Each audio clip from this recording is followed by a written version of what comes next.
Hi, and welcome to the Eczema Podcast, where you'll learn tips, products, and natural eczema remedies from Abby, registered holistic nutritionist and founder of eczemaconquerors.com. Stay tuned as she invites experts in the field. Here's your host of the Eczema Podcast, Abby. Hi, everyone. Welcome to the Eczema Podcast, and welcome to another episode. Today, I have a different kind of guest for you on the show. Usually we have guests that are like doctors or dermatologists or skin experts, but this is the first time on the show that I've actually had a dentist on the show. And he's actually not just any type of dentist, but he's a holistic dentist. And I personally go to a holistic dentist as well, but this particular dentist that I'm interviewing today, he shares a lot of information on social media, and what really intrigued me was that he posted a post on how oral issues can actually affect and trigger atopic dermatitis. So I'm really excited to interview him today. His name is Dr. Kelly Blodgett, and he's a holistic dentist. And I'm going to let him introduce himself and share his story about how he got into all of this and what made him decide to become a holistic dentist. So welcome, Dr. Kelly, to the show. Thank you so much, Abby. Glad to be with you. Yeah, it's such a pleasure to have you on. And, it's a big pleasure because my personal holistic dentist, I've asked him a lot of questions regarding, dental issues. And, I feel like he didn't really have the same amount of knowledge that you did. So I'm really excited for the information that you're going to share. And I know you also shared with me a couple of case studies as well. And I also got some questions on social media too. So maybe if we have time, we'll get into some of the questions. But if not, I would just love to hear about, more about your knowledge with, dentistry, oral issues, atopic dermatitis. But before we get into all of that, how did you become a holistic dentist? Because not a lot of people are holistic dentists right now. Yeah. Well, part of my story is I'll share with you. I live in Portland, Oregon. I've been here all my life. I went to dental school here. And when I graduated from dental school at Oregon Health Sciences University, I spent my first year as a general practice resident at the Portland Veterans Hospital. And one of the things that I really enjoyed about that experience was the nature of how we worked together with all of the health specialists there. Part of the patient's workup in terms of before they would go in for surgeries and such, they would have to come through the dental department to make sure that there were no chronic infections before they went into surgery. And that I loved it. It was a great experience. And then you come out into private practice, and that same type of connection, generally speaking, pretty much disappears, right? So I have always enjoyed that collaborative approach and understand that, even though so much of our medical approach is segmented, like you have your dermatologists that do skin, and you have your gastroenterologists that do gut, and you have your dentists that do teeth, everything in the body is connected. And so we cannot treat them in a vacuum. So the nature of our practice has progressed over the last 20 years from more of that traditional model that I was taught in school to being much more of a collaborative approach where we want to be in communication with our patients, other healthcare providers, and we want to help them become aware of when we're making changes for a person's oral conditions. Let's say they come in and they've got a mouthful of mercury amalgam fillings, or they have chronic inflammation from gum disease. When we make changes in their mouth and improve their level of healthfulness and decrease their toxicity, that's going to have an effect in the other parts of their body. So particularly for people who are being prescribed medication, that's going to, those changes that we make are going to have an impact in how their body responds to all of that stuff. So it's very collaborative. One of the things I appreciate most about our approach and our team is that we just come to work every day ready to love on people and have our minds wide open. Because I've learned more through thoughtful questions that our patients come in and ask. And a lot of times they know something to be true in their heart, but they keep hearing that, no, that's not connected. And they know that it is. And so through their great questions, a lot of times we start doing the digging through of the research to find out what's out there.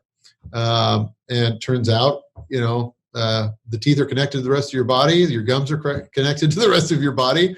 So, it's no shock. We understand that. Why we don't treat it that way, it's hard to say. Hopefully in time, we will see more and more connected approach in terms of how we approach oral health care and the rest of the body. But anyways, it's a huge passion for us. I just completed a long program I'm now board certified as a naturopathic dentist, as well as an integrative biological dentist through the American College of Integrative Medicine and Dentistry. And that was a long process and a lot of work, and it opened my eyes to so much more that I had not been exposed to. And it's really through that education is what stimulated me to start sharing what I'm seeing and also the health success stories of our patients via Instagram. And it turned about a year ago, it turned into this whole Toxic Tuesday post series. And now I've even started my Wellness Wednesday post series. And my goal is to help elevate people's awareness of the connectedness between their oral health and the things going on in the rest of their body. And thankfully, that's kind of what connected the two of us, which, I think is awesome. So thankful that you reached out. Yeah, definitely. And I'm so thankful for your post as well. And I know you have quite a lot of followers as well who are reading your post because you're sharing a lot of really helpful information, and not a lot of dentists are doing that. So I didn't know that you could actually that there was actually a board certification to become certified in naturopathic dentistry or holistic dentistry. I thought that, anyone could just call them that if they move into more of a holistic space. So can some dentists actually just call themselves that, or do you have to become board certified? That's great. It's a really good question, right? I mean, I think that what I've seen, and I've been out of dental school now 21 years.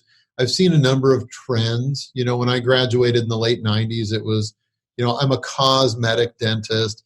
Then it was, I'm a minimally invasive dentist. Now, the chapter now is, holistic. That's kind of the term du jour. So yeah, there's a lot of dentists out there saying that, I'm a holistic dentist. And that's fine. If that's what you want to consider yourself, that's great. I think that if I were in the patient side of this, I would be asking, okay, so what does that mean? What's your understanding of the nature of root canal therapy, for instance? And I get this message from people via Facebook and Instagram a lot, where they say, I went in, my tooth was hurting, and I've been seeing a new dentist who says he's holistic or she's holistic, and they told me I need a root canal. And they're thinking, well, I've read your stuff and you're sharing that all dead teeth become infected within a month. Can they say that they're holistic and still offer root canals? Right? So, and I'm not here to say what's right or what's wrong. I'm happy to share my own belief system based on my understanding of science, and also how these chronic inflammatory issues and chronic infections in the mouth affect the body, both on an immunological standpoint and an energetic standpoint. So, yeah, not all holistic dentists are created equal, so to speak. So some of us do actually go pursue deep learning.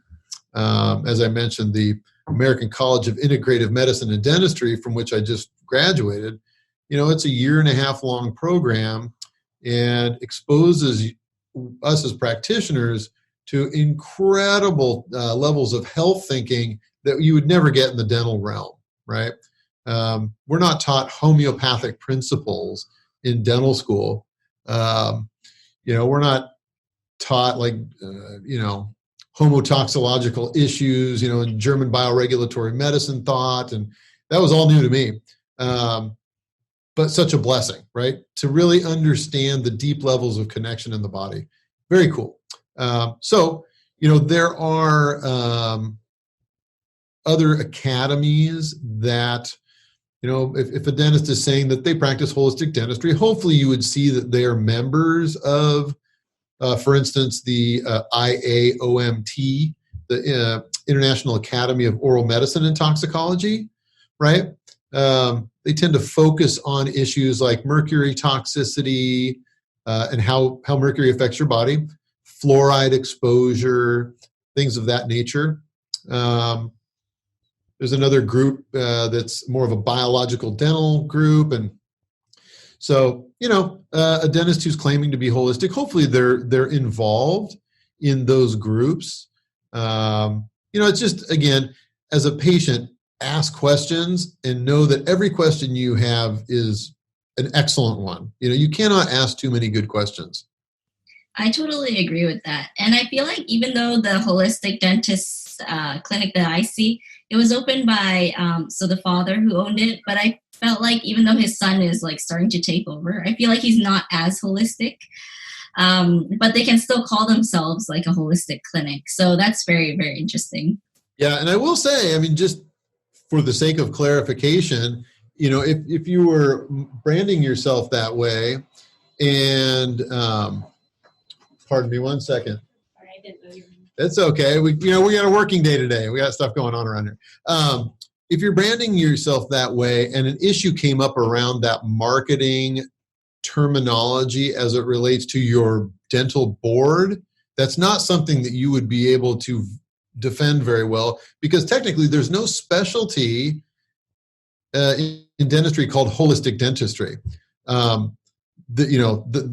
The college from which I just graduated and the boards under which I'm now certified, that's all legitimate stuff. So, and there aren't too many of us out there that want to do that, but it's a huge commitment too. So it's, again, ask questions like, where did you get your training?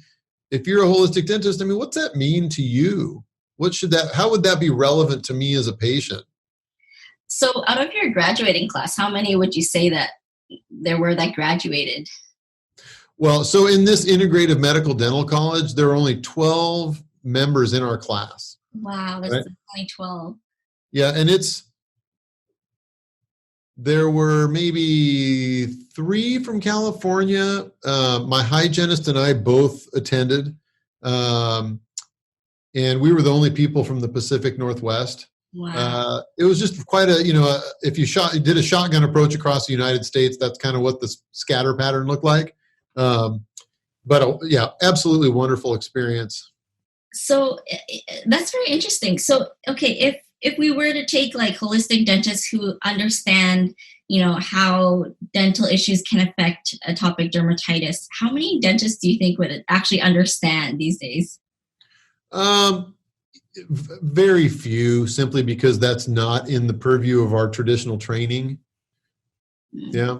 One thing that's interesting is that as part of our very traditional training in dental school, we learned that for a person, let's say, who has just had a new prosthetic knee joint put in, right?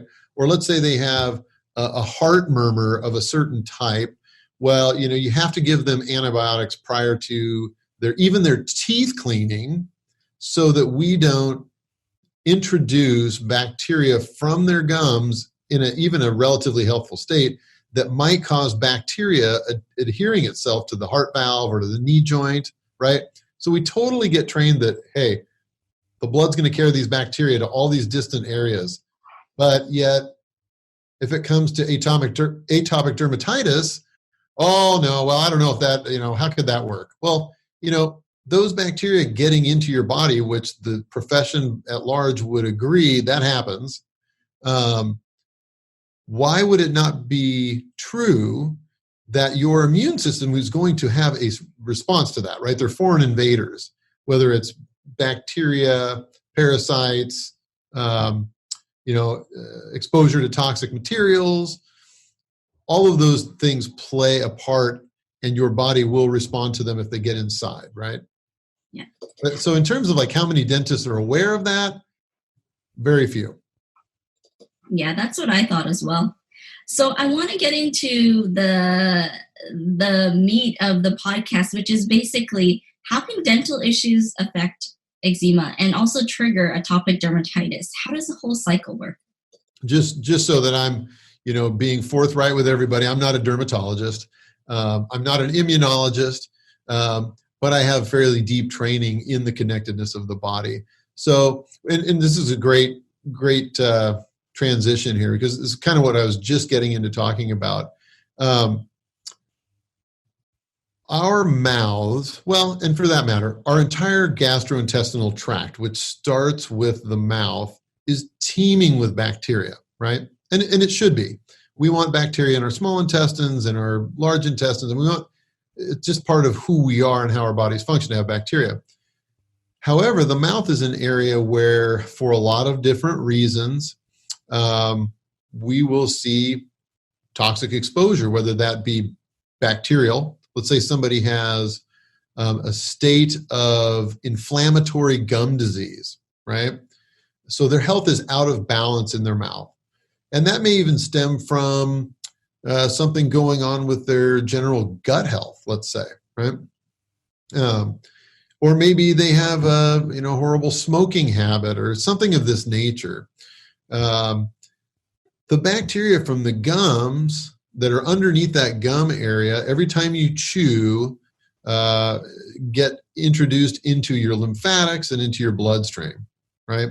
That then circulates throughout the body, and your immune system will have a response to that.